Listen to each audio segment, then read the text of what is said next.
ചന്ദ്രൻ എന്നാൽ ഈ പിള്ളേർക്ക് അമൃതം വിളമ്പട്ടെ എന്നൊരു കുത്തുവാക്ക് ഭർത്താവിൻ്റെ നേർക്കെറിയാനും അവൾ മടിച്ചില്ല. സകലതും പച്ചയായ പ്രയോജനത്തിലൂടെ മാത്രം കാണുന്നവർക്ക് പണത്തിൻ്റെ തിളക്കം കാണാനല്ലാതെ ചന്ദ്രൻ്റെ ചിരി എങ്ങനെ കാണാനാവും? ഇന്ന് കാലത്തിന് നഷ്ടപ്പെട്ടുകൊണ്ടിരിക്കുന്നതും ചന്ദ്രൻ്റെ ചിരി കാണാനുള്ള ഇത്തരം മൂന്നാം കണ്ണുകളാണല്ലോ.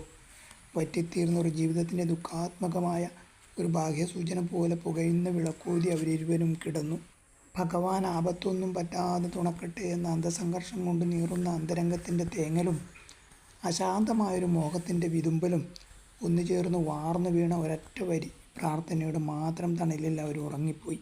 എന്നാൽ ആ ഉറക്കത്തിൽ നിന്ന് സുഖസുന്ദരമായ സ്വപ്നം അദ്ദേഹത്തെ വിളിച്ചുണർത്തി.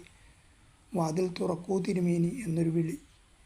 വെളിക്കുമുറ്റത്തുള്ള വരിക്കപ്ലാവിൻ ചോട്ടിൽ അങ്ങയെ പ്രതീക്ഷിച്ച് കിടക്കുന്ന വസ്തു എടുക്കൂ എന്നൊരപേക്ഷ. മംഗളം ഭവിക്കട്ടെ എന്നൊരാശംസ. ഇത്രയും സംഭവിക്കുന്നത് സ്വപ്നത്തിലാണ്. വാതിൽ തുറന്ന് നമ്പൂതിരി പുറത്തിറങ്ങുന്നതോടെ സ്വപ്നം സത്യമായി മാറുന്നു. ആരുമില്ലെങ്ങും. നിലാവസ്തമിച്ചിരിക്കുന്നു.